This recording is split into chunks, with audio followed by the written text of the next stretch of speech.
Ladies and gentlemen, welcome back to the Logical Nonsense Podcast, episode 113. NBA Finals are starting on Thursday. Me and Kaden are jacked. It has been a very fun playoffs. We've seen some parity. We've even seen the Pacers get the Knicks head coach fired. We've seen all sorts of different things in these NBA playoffs. We're super excited, super stoked to break it down for all of y'all. Kaden, how are we doing today? You're doing great. Just got back from a trip to Vegas, which we'll talk about later, but recovered from that, and I'm ready to talk basketball today. Yes, sir. Yes, sir. All right, well, let's hop right into it. I'm going to start with probably the most pressing news that came out today, and that is Tom Thibodeau getting fired. Thibs, man, I've always been a fan of Thibs. I felt like he's done things with teams that other coaches have not got out of their teams. What was your thoughts on this firing? Because it kind of came somewhat as a shock to me, but I don't know. I feel like Knicks fans are a little impatient too. I agree. What else do you want if you're the Knicks? I was completely surprised by this news today. I did not understand it at all. I don't understand this kind of an NBA wide thing of coaches getting fired like early into a career with the team. Like we've seen what Thibs can do, what he did with the Timberwolves, and what he's done with this Knicks team so far. This is their best season in 25 years. You know, they took down the Celtics, and I don't understand why you would fire someone when this has been so successful of a season. Obviously, there's shortcomings. Obviously, you heard some like disgruntles between potential players and coaches getting at it. We know Thibs likes to run players into the ground all season. That's what he's known for. But still, I don't understand it. I don't see the reason for this firing. It felt very just quick. Like it didn't really feel like they took time to think about whether this was the right move, and they just went ahead and did it. Yeah, no, I agree with you 100%. I mean, the trend of firing your coaches so soon, I'm totally not a fan of and on board with. I don't think Thibs deserved to get fired. He just brought this team to the Eastern Conference Finals. They just brought down the defending champions Celtics. Sorry, Kaden. I know they lost 4-1, but let's be honest, they were just outran by the Pacers. They couldn't keep up with their depth, and the Knicks didn't have that depth that the Pacers did, and that's why they lost. Do I think it was a coaching thing? Not necessarily. I think Rick Carlisle is a hell of a coach, and it's really hard to outcoach Rick Carlisle, and we'll get to that in a second. I think he deserves his props. I mean, he brought that 2011 Mavs team to the finals as well and won. So Rick Carlisle is a great coach. For Thibs to compete against Rick Carlisle, I think says something about his resume. Yeah. Right now it's Thibs. Before that it was Mike Brown. Before that it was Mike Budenholzer. And then even before that, I can't remember exactly who was coaching the Bucks in between Budenholzer and Doc Rivers, but he was fired that same season. Even if you look at football, man, like Jared Mayo got one season, gone. Yep. Like to me, you need to give a coach at least 2-3 years before you can really give any sort of judgment with them. It's really hard to expect a coach to turn around a team in 1, 2, maybe even 3 seasons. So the expectation to turn around the team is crazy. I think Thibs is a great coach. How he coaches is old school, but it works. I mean, they made the Eastern Conference Finals. He's brought teams like the Bulls and long playoff runs. Like, honestly, the guy has had some shit luck. Like, let's be honest. And I think what he did with this Knicks team is probably as good as he could have gotten this year. So I don't think it was warranted. I think there's some changes the Knicks could make roster wise that could help them better than getting a whole new coach. And honestly, who's going to do better than Thibs? Like, is Mike Malone really going to do that much better? I don't think so. And I mean, that's another one. Mike Malone, I didn't even bring him up, right? Like, look at the playoff run they had. I mean, he won a finals 2 years ago. Like, we're seeing really successful coaches get fired way too soon. Yeah, that's a question I was about to bring up too, is who's next then, right? It's not like there's a huge market for these guys out there right now, and there's not really an upgrade just sitting out there. You know, Jay Wright, maybe if he wants to go out of broadcasting and come to coaching, you're looking at a bunch of college guys, a bunch of assistant coaches, but there's really not like a big front runner for the Knicks that's going to upgrade you guys and take you to the finals, right? Like maybe at best you're going lateral here with the hire. Yeah, you're not gonna Phil. There's no Phil Jackson laying around right now. Like he's, it doesn't make sense to me. I don't think the Knicks get better by this move by any means. I also don't think it's the right move to blow up your team when you see an East where Jason Tatum's going to be hurt all season next year. The Pacers are probably running it back. The Bucks are probably getting rid of Giannis. So the East, in my opinion, next year probably still wide open for you guys. You honestly might have a better chance next year than you do this year. So why not run it back? Maybe you go make a few roster moves like I mentioned before, but like getting rid of Thibs completely. I mean, coach don't give enough credit for the identity of a team. Like the way the ball is moving and playmaking and the plays and stuff like that, like the coaches have more of an influence on that than I think a lot of basketball fans understand. And changing this whole identity with the Knicks, I don't think is the right move. This is the first time I've heard something positive about the Knicks in 10, 15 years? Like, sorry, Melo, but seriously, like it's been forever until we've actually even thought seriously about the Knicks making the finals until this year. And you want to get rid of the coach that got you there? Doesn't make any sense to me. So yeah, we started with that. That was a hot topic. Definitely want to bring that up. Let's go to another hot topic, one that I brought up yesterday on my TikTok. If you're not followed, make sure you're followed as always. But Pascal Siakam getting the Eastern Conference Finals MVP. I've heard takes for both. I understand both takes. I have not heard your take, Kaden, and I'm very curious to hear it. Do you think Pascal Siakam deserved it more than Tyrese Haliburton?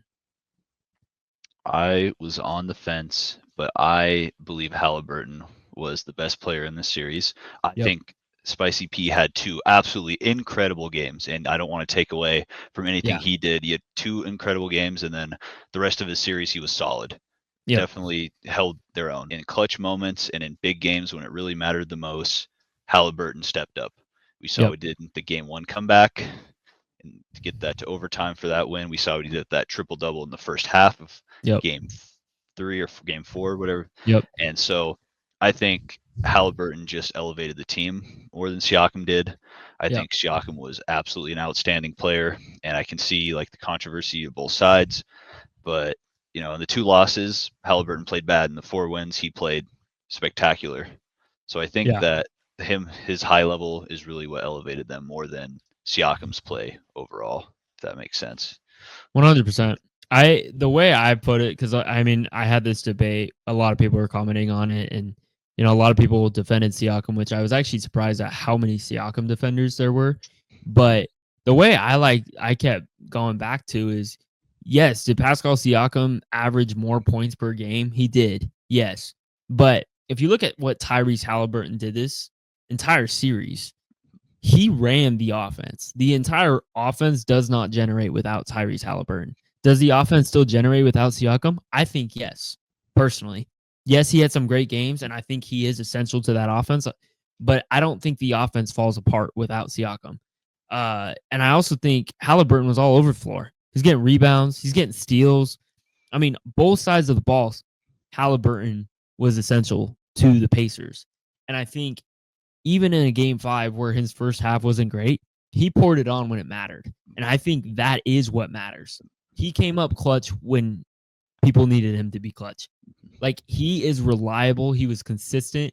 He had a few, maybe not great games scoring wise, but he was making up other areas. So I think 100% he deserves it. It makes me sad he didn't get it, because we'll get to a little bit later, but I don't know if he is getting another chance for some sort of MVP in the finals. So it sucks for me with Tyrese Haliburton, just because I think he deserved it. He earned it. He's really the leader of this team, in my opinion, and he does a lot for this team besides just scoring. So it was disappointing to me, but Siakam, like I said, hell of a player. I'm happy to see him get it as well. I just think Tyrese Haliburton probably should have gotten it.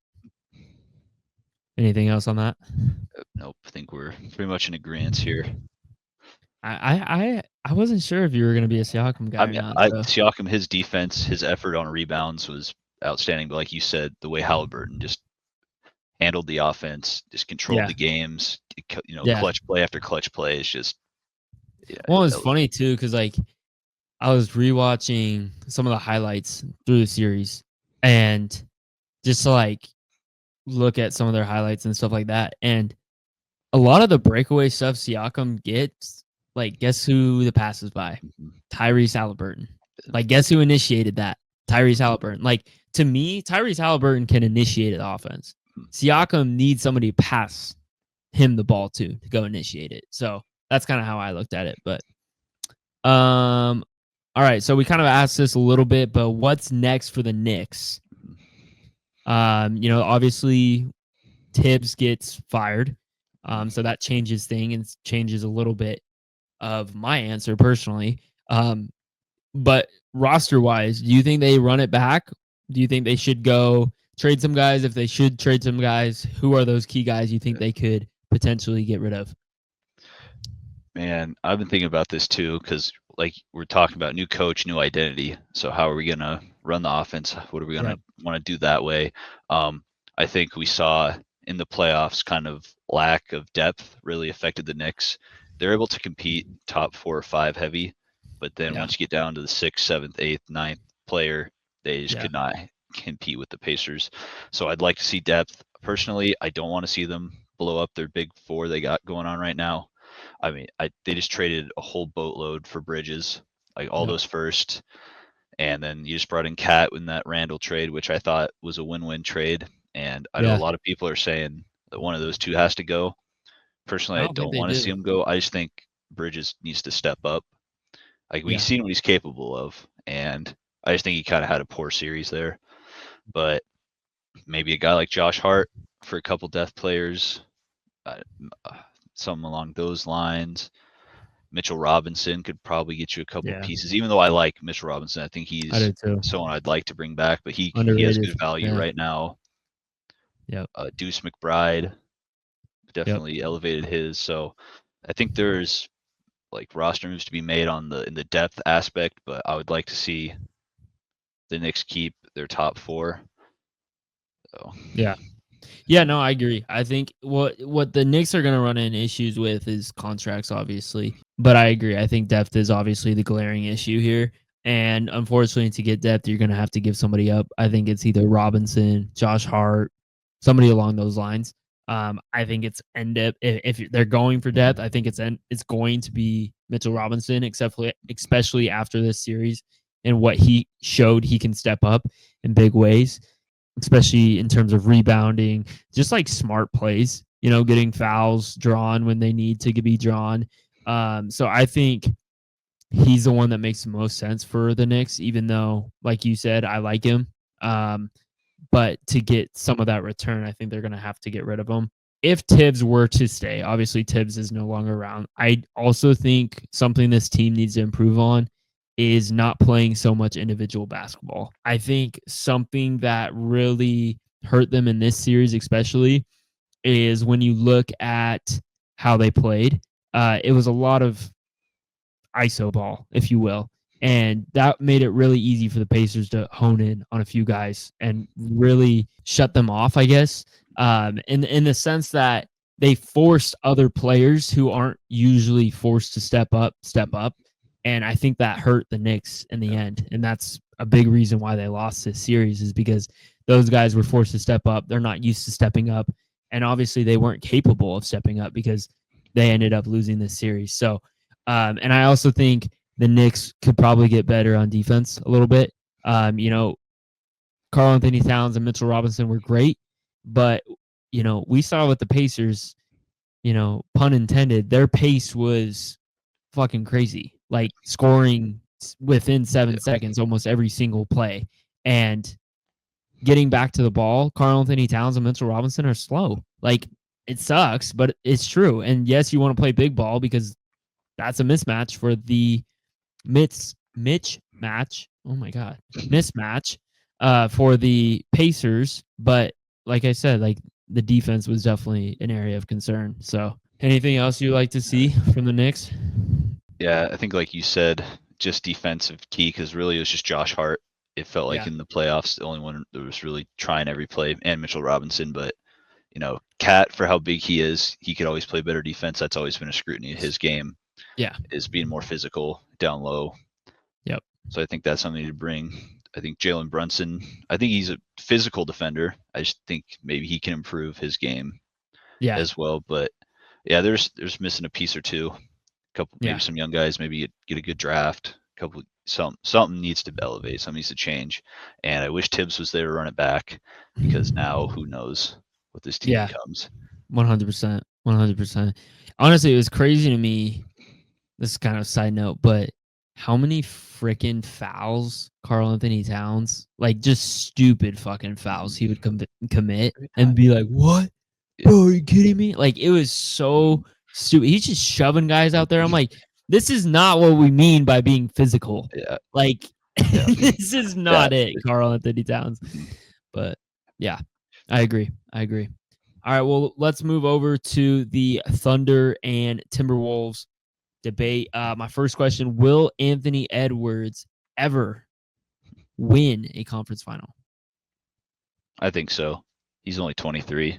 Like, I'm Yeah, not holding this against him. Like he's been there twice already, and that's more times than a lot of most players have been in their career at that point. So I'm not holding this against him. I think his teams really haven't been that good. Like yeah, they're solid players. They're always good bunches of role players, not yeah, superstar teams that are gonna make the finals, right? And I think he elevates. It's like Jimmy Butler. Like we've yeah, talked about that debate. He elevates players around him to get to that stage, but then ultimately they run into a team that's more talented, more depth, like better yep. coached. And so I think they're a piece or two away still, but I think fully capable of taking a team to the finals eventually in his career. I agree. Yeah, I think, like you said, he's super young. I think my biggest question is if he does it with Minnesota. Mhm. Honestly, I hate to say that, but it just seems like something's cursed with this organization, Yeah. Minnesota fans in general, because they just can't execute when it comes down to it.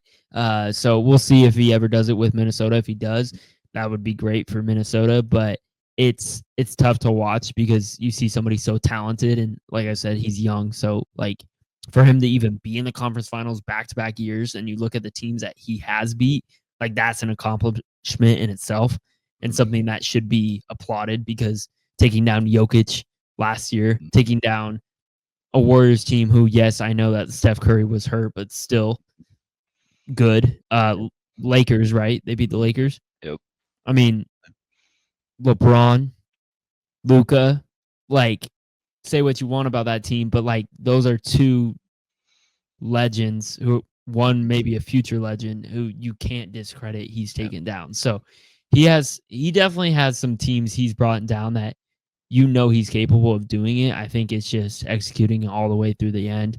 And like you said, that's when it comes down to the team because as you get further along in the playoffs, it becomes harder and harder to just be a solo dolo guy. So I hope they can continue to build around him. I think Randall, as we saw in the playoffs, was a huge addition and I think a great change for the team.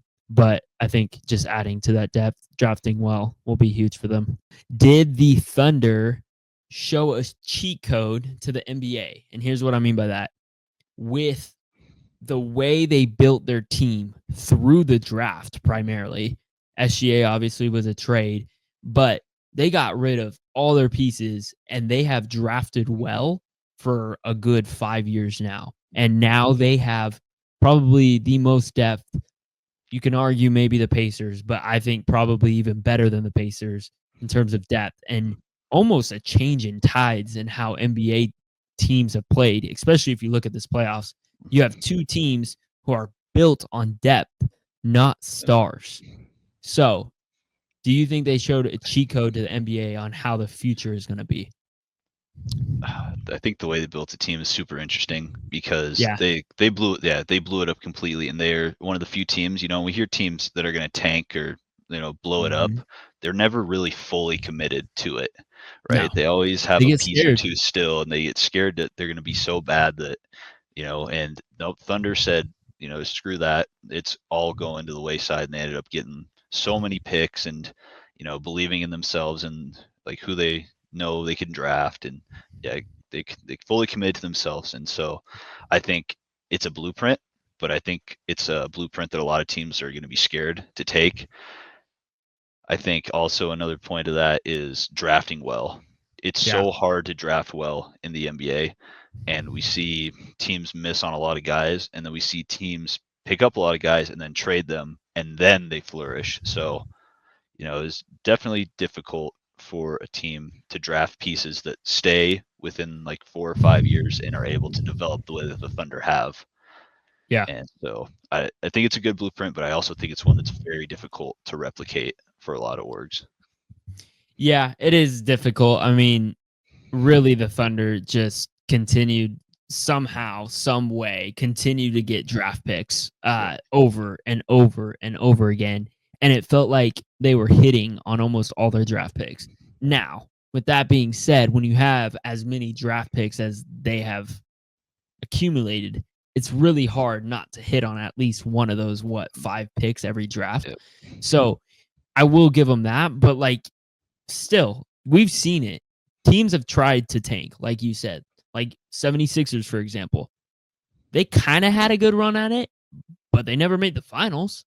So we've seen teams try this. They have like accomplished something we haven't seen before. So I don't know if more teams are going to try this. I don't think anyone can get to the level that the Thunder have. I mean, they still have picks. Yep.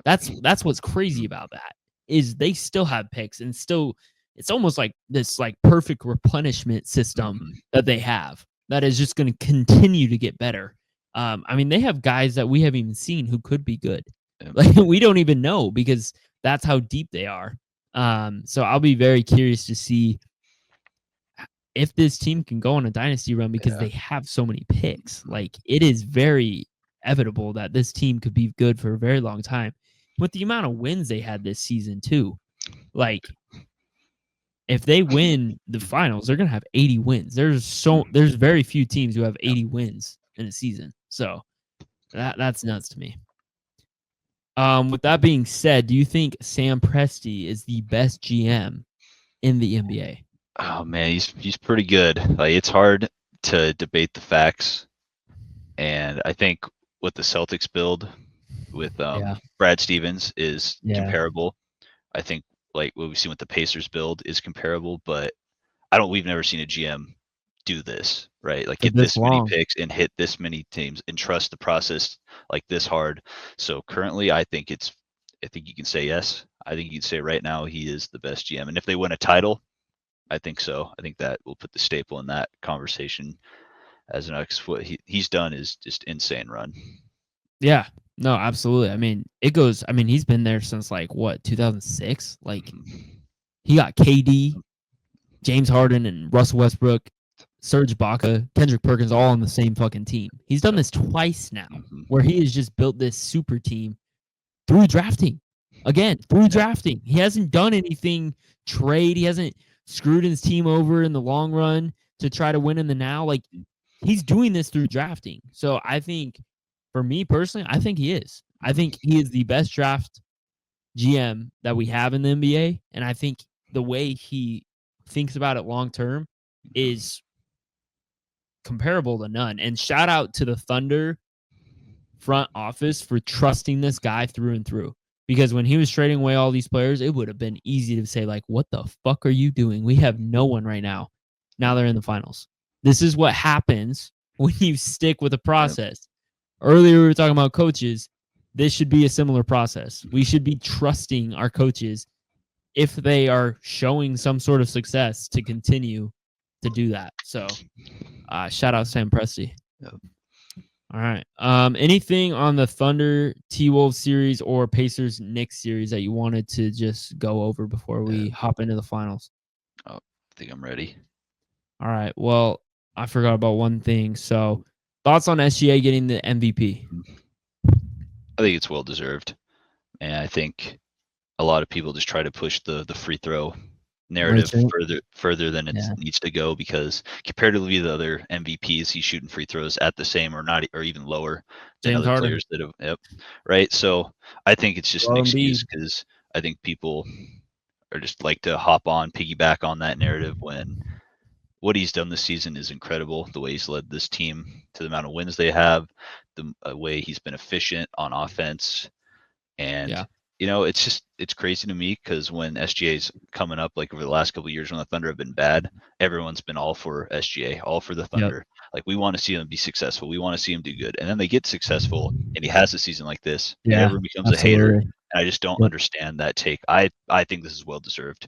And I think Jokic also had an amazing season, also put up incredible stats again. And I see the argument for him, but I think this was SGA's season, because I think he was the most valuable player on the best team.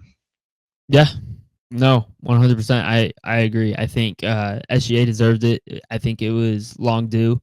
And I think if there's a season you're going to give it to, it's one of the winningest teams in the league. And now they're in the finals. So I think that's just cements that take of him giving the MVP. I know this is a regular season award, but he's been consistently solid every single night, and he's consistently led this team every single night. So I think, call it what you want, whether it's through free throws, whether it's through driving, he's been the best player on the court night after night. And so, and he's been one of the best players in the league, period.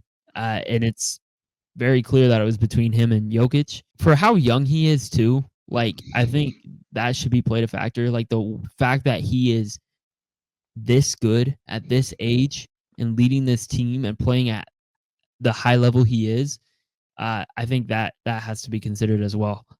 So I think he completely deserves it. All right, well, let's go into finals.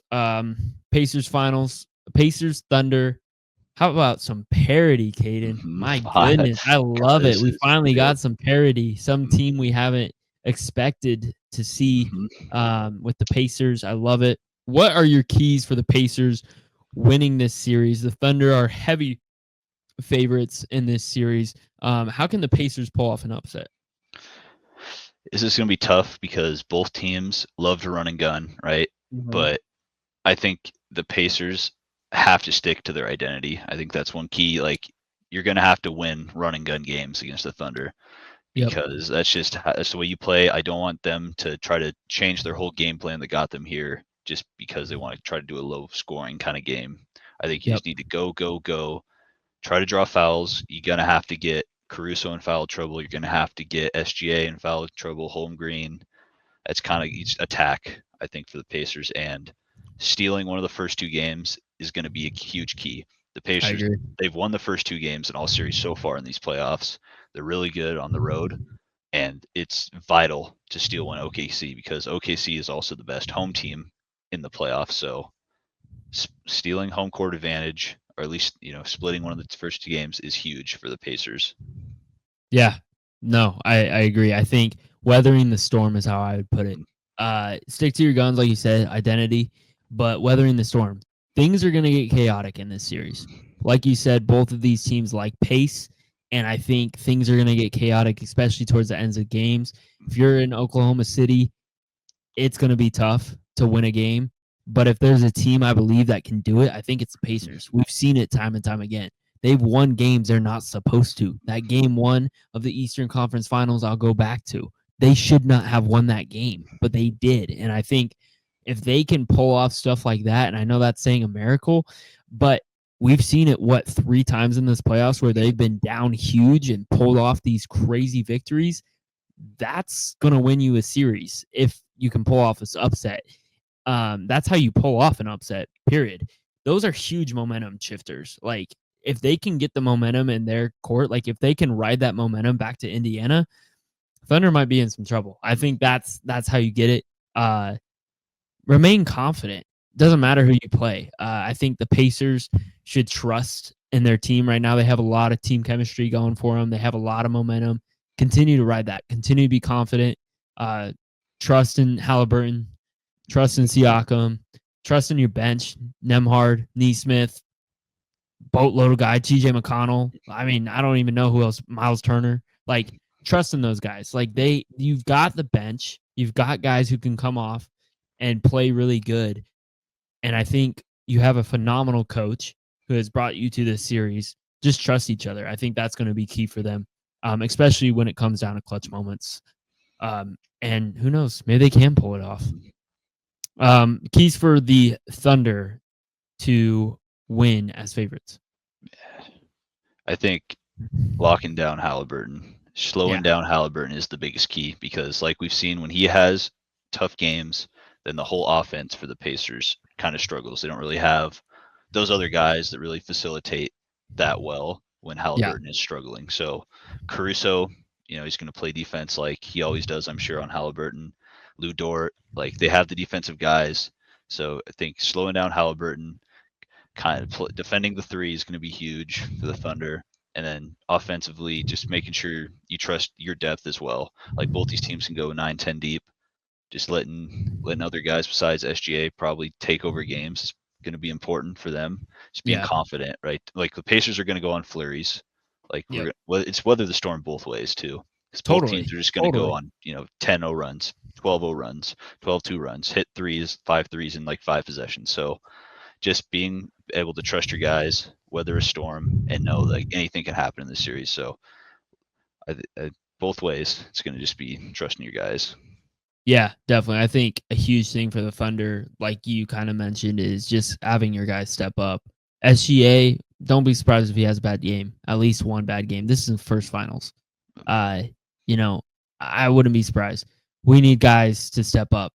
Lou Dort, Jalen Williams, Chet Holmgren. We need those guys to step up. And I think a guy like Holmgren is going to be a key player for the Thunder. He's a guy, in my opinion, who could shut down somebody like a Siakam or shut down like somebody like a Turner. I don't know who he's going to be playing on, but he's a guy who I could see cause some havoc. His blocking ability, we've seen potential of it. Like we've seen glimpses of it where he can be really, really tough to score on in the paint. And I think he's going to be key on defense as well. Like you said, shutting down Haliburton, he's such a facilitator, and it's chaos when he's not playing well. The Pacers really lean on him to be their leader, and I think it's going to be key for them to shut that offensive flow down on the defensive side. So those are my 2 big keys, or 3. I don't even remember how many I said, but I think Thunder are the better team, talent-wise, on both sides of the ball.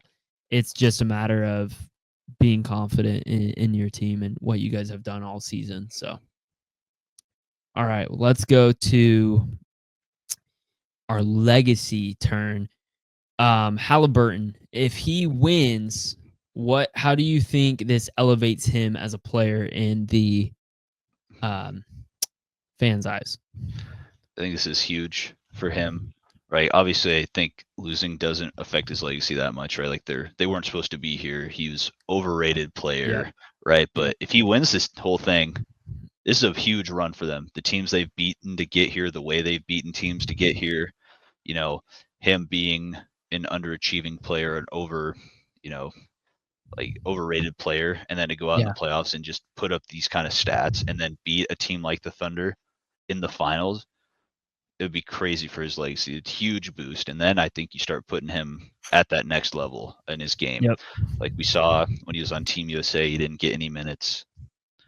Right. So I think that and this combined with a win just puts him at that next level of superstardom that a lot of people don't believe he can reach, but I think he can.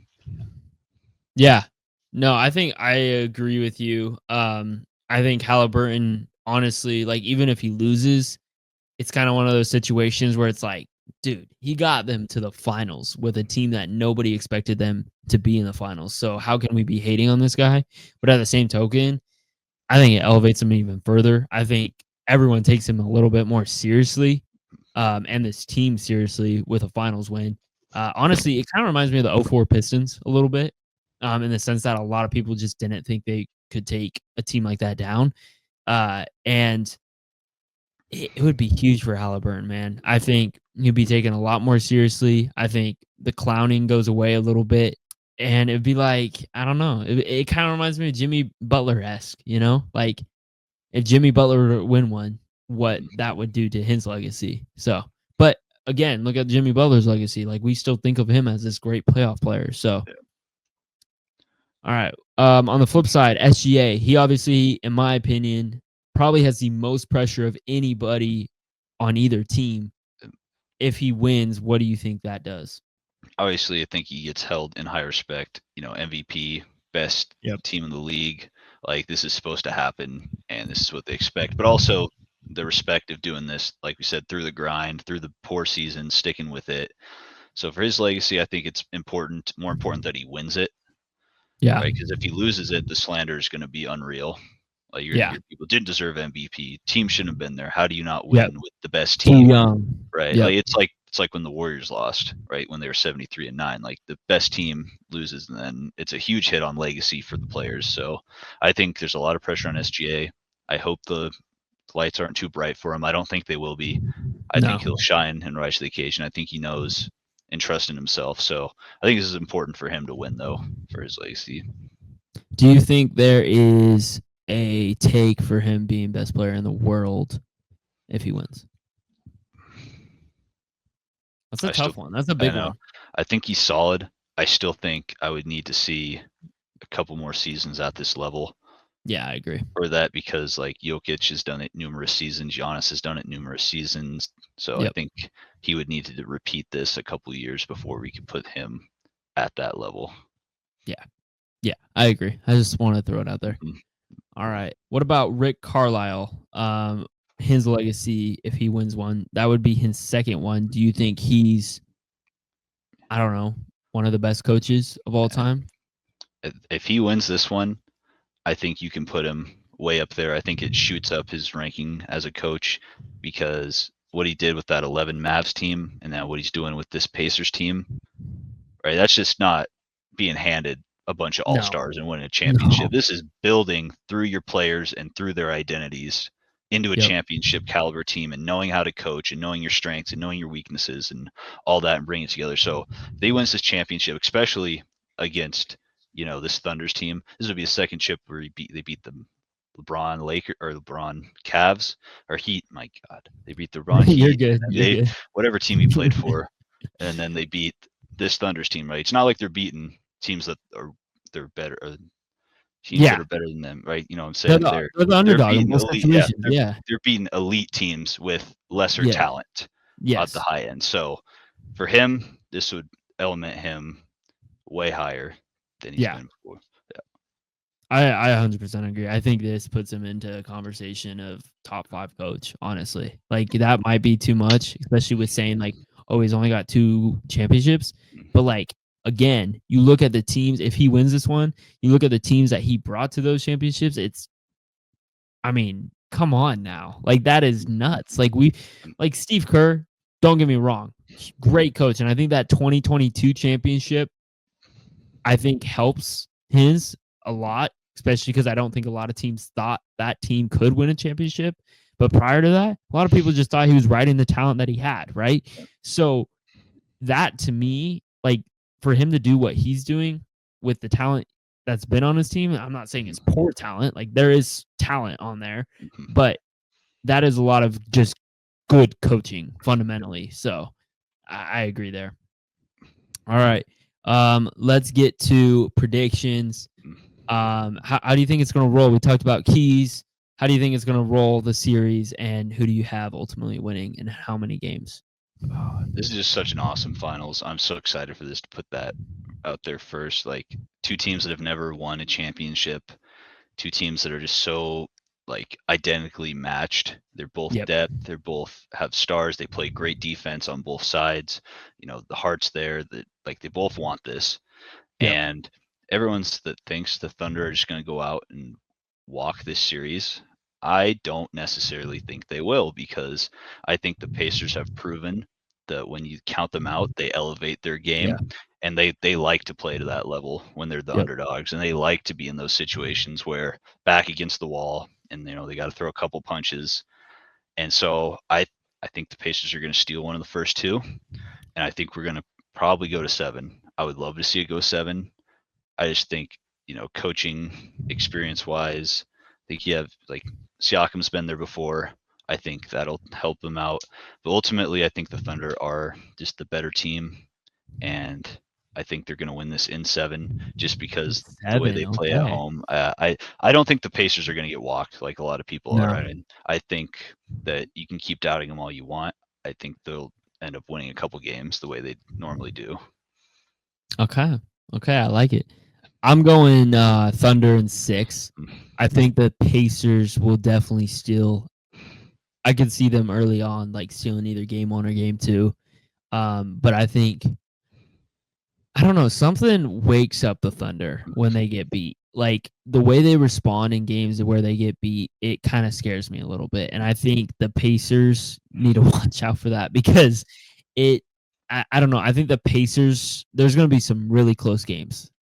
That's just how they play. Like it is just going to be a close series. Both of these teams have played in really close games, and I think that this is going to be a close series throughout. I don't think it's going to be a cakewalk for the Thunder at all. I think it's going to be a really tough series, and I think they're going to hate playing this Pacers team just because they have that fight in them, and I think they believe in each other. But ultimately, like you said, the Thunder, they've got better depth, in my opinion. They've got better defense, in my opinion. They've got better scorers, in my opinion.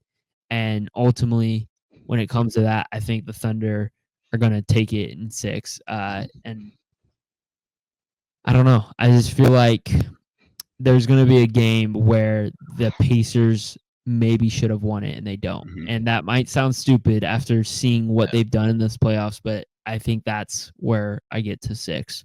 All right. Well, let's talk a little Kendrick Lamar. We both now have been to his show. I went to the Seattle show. You went to the Las Vegas show.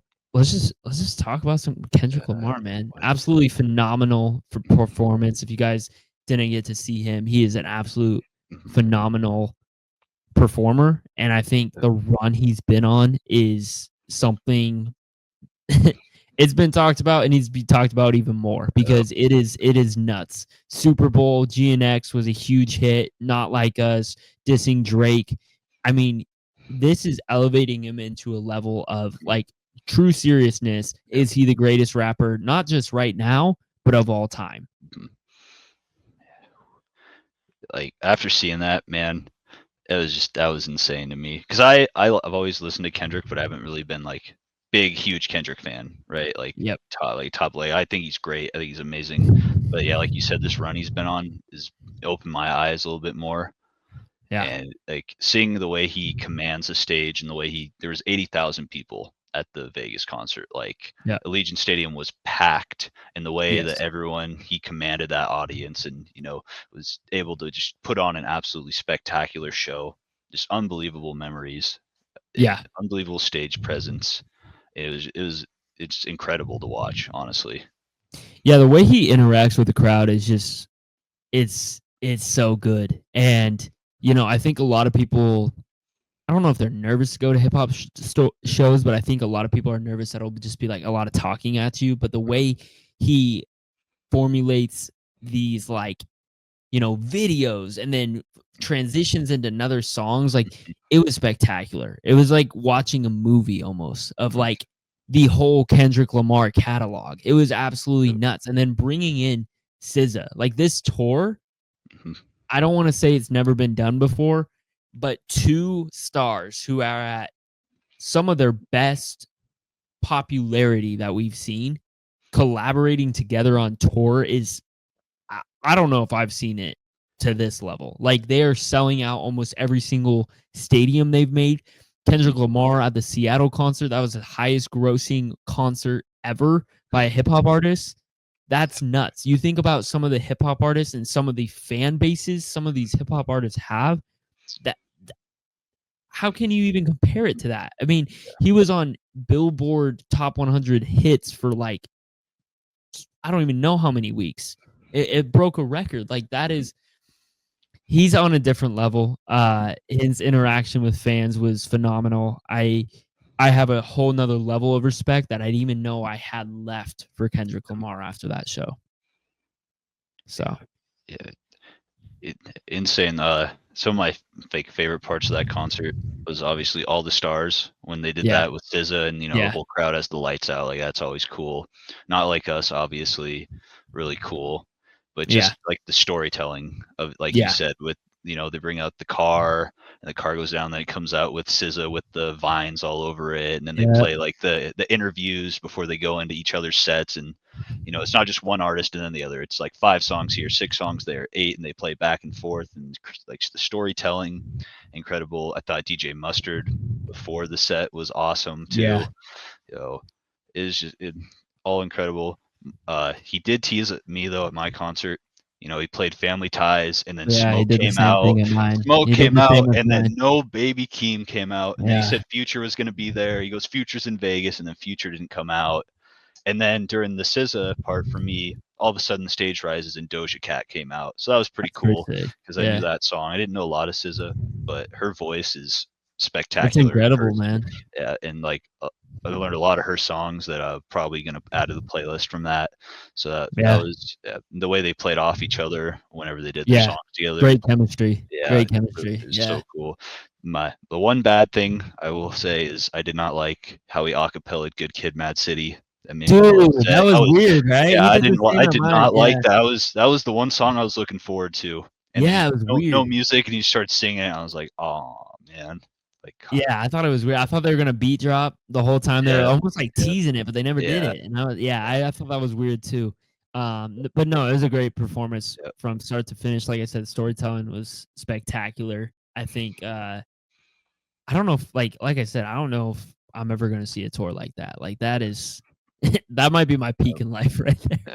That might be my peak in hip hop concerts. But it definitely encourages me, especially. I don't know how much hip hop you listen to, but this has been a down year for hip hop. I haven't really been able to talk a whole lot about hip hop, and it's because there's not that much going on, in terms of quality. And it's bumming me out because we had a great year last year. It felt like album after album. I mean, we had Tyler, the Creator, Kendrick Lamar, Future. The list goes on of how many album releases we had, and this year it's been very piss poor. So hopefully the latter half of the year brings something. I know there's some projects that I've heard rumors about, but we'll see if it comes out. So have you been following hip hop that much? If not, it's okay. No, it's because the Kendrick Lamar takeover's been in such effect. It's almost like artists don't want to drop right now, kind of thing. Is what I vibe I'm kind of getting. Like, you're just gonna get undermined. But there was a guy in front of us at the concert, and he went to Dreamville's concert the week before that. He said that was awesome too. So Dreamville, they're still doing their thing. JD Jid, J. Cole, Earth Gang. That Earth Gang was the last concert I saw before this one. Same. So that was pretty sweet. Going from that though to Kendrick, right. Whoa, this is crazy. This is crazy. Yeah. All right, well, should we try our hoop grid? Yes, sir. We've been getting better on every single one, and I think it's because we have unlocked some memories of nostalgia of some players. So I did one 2 days ago, where I got 2 unicorns. So fuck yeah, man. I'll send it to you. I have it saved. That was nuts. I was cooking. All right, well, maybe we can get some unicorns today. All right, here we go. On the left side, we got Suns, 15 point per game in a season, played in the 2000s. Up top, we got Bucks, 400 3-pointers made in a career, and Steve Nash teammate. All right, let me know where you'd like to start if you've got any quick ones. I'm going to start off. And I don't know if he ever did it, but I'm just going to put it in there. Delhi. Delhi. No, he didn't play in 2000s. Okay. Okay, so I'm thinking the very middle, right? 15 points per game, 400. Like, I'm thinking we go center. And we're talking about the Pacers, right? Miles Turner, right? He has to have 400. And I don't think a lot of people are going to go centers on this, right? Right? Like, no one's going to think centers, right? They're probably all going guards, so... That's what I'm trying to go against the grain. What about like Brooke Lopez even? I just want to see if it's better. Yeah. No, it's not. Oh, but he's also, hey, there we go. Yeah, that's good thinking right there. I'm trying to think some other guys. Maybe like Aaron Gordon. Yeah, after this year. Hey, nice. There we go. What a picture, by the way. Yeah. Looks like he just OD'd. All right. Okay. Okay. Something I've also been thinking about is these don't have to be in the same season. Like they Right. could have scored 15 points per game in a season or more, Uh, but it doesn't mean they had to be on the Bucks when they did it. right. So just something to consider. About like Buck's son, Grayson Allen. That's what I think of right away. Top left. I think that's gonna be too Yeah, obvious. I know. Just right. Yeah, Yeah. highest one. Who else? How many players? We got 67. Hmm. Oh, I got one. Yep. Fuck, that's even God. worse. Okay. Dellavedova's got me thinking Monte Ellis for the Bucks, but did he Which play in the one? 2000s? Right? He play. I don't know if he made it. I think he was like a 2011 draft Oh, guy. okay. Try him in the. Yeah. Oh, I was wrong. Oh, That's okay. nice. Okay, we'll He take might be that for better in now. the point per game one though. Okay, Puck can we think Bears of being anybody someone else? else. Who else No. played? Who is that guy? Well, maybe Paul Millsap. Oh, what about all right. What about Darvin Ham? How about that poll? Played for the Darvin Bucks. Ham. Damn. Bro, he Nice. nice. Nice. Okay. Now we're looking like we actually know Yeah, basketball for I know. once. You know who else is a crazy poll here for the Bucks? Richard Jefferson. Remember when he played on the Oh Bucks? yeah. Yeah. Which one? Try him in that. Yeah. Jefferson. Oh my. Damn, brother. Whoa. You came to play today. I like it. You sure you didn't do this beforehand? No, sir. It's the one time I know a team. Like it's usually we get like the Clippers, and I can't think any old school players on those Yeah. teams. Here we go. Suns. What about Jay Crowder for the top middle? Top middle. Yeah, Suns. He had to make that many in his career. Okay. Nice. Nice. Not bad. No. Who else? Suns, 3-pointers. I think Zubac ever did it. No, Zubac doesn't pull like that, huh? Oh, Cam Johnson, Cam Thomas. We could try Cameron Johnson, honestly. About, You'd be surprised on some of these. okay. What That's about better. Isaiah Thomas? He played for the Suns.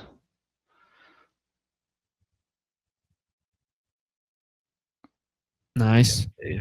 We're getting better. Did Nate Robb ever play for the Suns? I don't think so. Nuggets, Knicks. I don't think so. That might be too obvious. Oh, there we go. Bang. Dude, Gerald Green was nice in 2K. Yeah. I was thinking back to my 2K players. Hmm. All right, Bucks. What about Eric Gordon? Yeah, probably. No, Bledsoe. Let's play for both. Fuck. I know. Why is this one so nice? Hey, nice. Yep. Really nice. What about I got a good one. Wally Serbiak. Oh, Fuck yeah. Fuck, cook it. Oh my. All right. Damn, I've never seen us have so many fucking. I know. And What are we these? have one silver, bro. Yeah. Yeah. Brooke Lopez, obviously. Wait, no. Yeah, no, he never played for the Suns. I don't think. No, he didn't. Jamal Crawford ever play for both? No. Good. Fuck, this is killing me. No. Monte Ellis never played for the Suns. We can come back to that. Let's try to be teammates. Steve Nash. Suns, like 04 to 12 or 4-11. He had 2 stints with the Suns, so. He's also had a stint with the Lakers. And the Mavs. Yep. So, yep. I mean, Mari Stoudemire's too obvious. Shawn Marion. Yeah, no, maybe not. I think Did he ever average 15 or more? Had to have. Yeah. I mean, it's not great, but it's someone. I mean, Sean Marion, one of the worst shots we've ever seen in basketball. My God. Yeah, beautifully bad. So gross. Was he play with Jason Kidd? But that's pretty obvious. Redick? You ever play with Redick? Probably not. No. What about? I mean, Terry, right? That's an easy one. Yeah, Mari Stoudemire. Was that in the 2000s, you think? Try it, yeah. But no. What about a guy like Boris Diaw? Yeah, right? It's a good one. Which one do you want that for? Nice. You can try here. Let's do this and see what else he.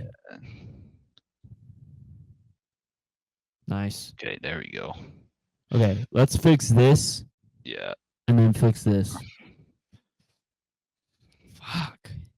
This is where I struggle when they're on both teams. Right. I think I have one top right. It's gonna be crazy for the end, so. Okay. But yeah, let's get someone better. Here, maybe we can improve on Sean Marion too. Who's on that Lakers team with Steve Nash?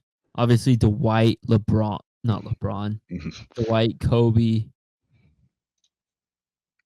Did he ever play with Horry? Robert Horry? I don't. No, maybe, there's no way. Yeah. No, yeah. That'd been sick. Or like Rick Fox, maybe? No, there's no way, right? I feel like Fox is only on the Lakers. Yeah. Try Jason Kidd. See if it's better than that. It is better. Amari Stoudemire. I mean, Amari, I feel like probably, it's obvious. Yeah, that's too bad. Jeff Green? Always Jeff Green. Always a pull. Fuck. You said Brooke Lopez. Did Robin Lopez play for the Suns ever? Oh, up here? Yeah. So he might have, bro. Nice. Okay, it's better. It is better. Do we roll with it though? I just don't. I don't know if I can get any better. Yeah. Okay, who do you have? Well, we talked about him earlier, and he was a coach that got fired way too early. You said him earlier. It's made me think of him. Budenholzer? No, like older, like used to coach the Cavs too, for a little bit. Tyronn Lue. Is that her name? I don't know, but it might work too. Okay, Mike Brown. Bro. Mike Brown. He played with Kidd, and we talked about him earlier a little bit. No fucking way. He's that guy. Way. 64%. How are we only 64%? Damn. What? It's because someone probably got better Bucks Suns players. Who played for the Bucks and Suns? I'm genuinely. I honestly want to look it up. Let's look it up. I feel like there's got to be some ones that were like, fuck. Yeah. For the Bucks and Suns players. The Steve Nash one. Yesterday they had the Suns players, right? And so I pulled Eddie House and Jalen Rose out, and those are my unicorns. Oh, Michael Beasley would have been a good one. Yeah. Sam Cassell, Torrey Craig. The guy's been on every team. Goran Dragic. Jared Dudley. You remember Jared Dudley, bro? I remember, yeah. Langston Galloway. Brandon Knight. That's who I was thinking of. Brandon Knight, bro. Yeah. God damn it. Who else? Greg Monroe. That's another big guy I was thinking of. As soon as you say this, like, oh my God. Miles Plumlee, Michael Redd, Ish Smith. Dude, that's a good one. Ish Smith has played for so many goddamn teams. Yeah. PJ Tucker. I didn't even think of him. Yeah. I don't know why. He probably would have been too obvious, but damn. Oh well. We'll get it next time. Yeah. And then football time comes around, we'll have to do those. I'm actually pretty good at football ones. Oh yeah, I'm not very good. Oh, I'm pretty good at the football one. I don't know if I do the wrong one. The one you do is it only give you 9, like you can only guess 9 times. Go to the Gridiron Grid ones. Okay, because that one's Gridiron Grid's way better. It's much more like this format. Okay, good. Yeah. That Yeah, I don't sucks. like the 9 guesses. Yeah. I like to plug and play. So, Yeah. but dude, I don't know what it is, but like old Broncos players, I swear I can. Like Brandon Lloyd works for fucking everything, bro. I didn't realize how many teams he played for, but Yeah. god damn. Or Peyton Hillis. Yeah, Peyton. Oh, I miss Peyton. I didn't realize Hillis. how much he fucking Tank. played for. Chiefs, Broncos, Browns. Yep. Yeah, a lot Crazy. of teams. All right, brother. Well, it was a great pod. Super Yep. excited for the finals. Thanks for Me hopping too. on. As always, Absolutely. ladies and gentlemen, stay logical. Right, that nonsense.